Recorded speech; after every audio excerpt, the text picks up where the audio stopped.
চলমান Washington Beijing বাণিজ্য যুদ্ধের মধ্যেই নতুন করে জাপানের সঙ্গে বাণিজ্য যুদ্ধ শুরু করেছে চীন।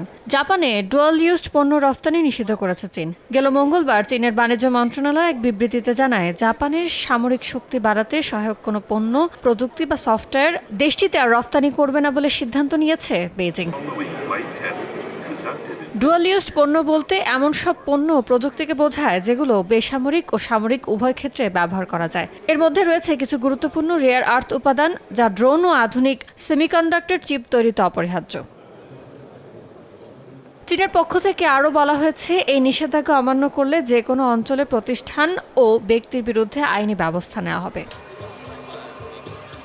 আন্তর্জাতিক গণমাধ্যম বলছে, এই সিদ্ধান্তের পেছনে রয়েছে তাইওয়ান ইস্যু। গত বছরের নভেম্বরের শুরুতে জাপানের প্রধানমন্ত্রী সানায়া তাকাইচির তাইওয়ান ইস্যুতে করা মন্তব্যের প্রতিক্রিয়াতে এই পদক্ষেপ নিয়ে থাকতে পারে বেজিং। এদিকে চীনের এই সিদ্ধান্তে কড়া প্রতিক্রিয়া জানিয়েছে জাপান। টোকিও বলছে, এই সিদ্ধান্ত শুধুমাত্র জাপানকে লক্ষ্য করে আরোপ করা হয়েছে এবং এটি আন্তর্জাতিক বাণিজ্য রীতিনীতির সঙ্গে সামঞ্জস্যপূর্ণ নয়। চীনের এই সিদ্ধান্ত অবিলম্বে প্রত্যাহারেরও আহ্বান জানিয়েছে জাপান।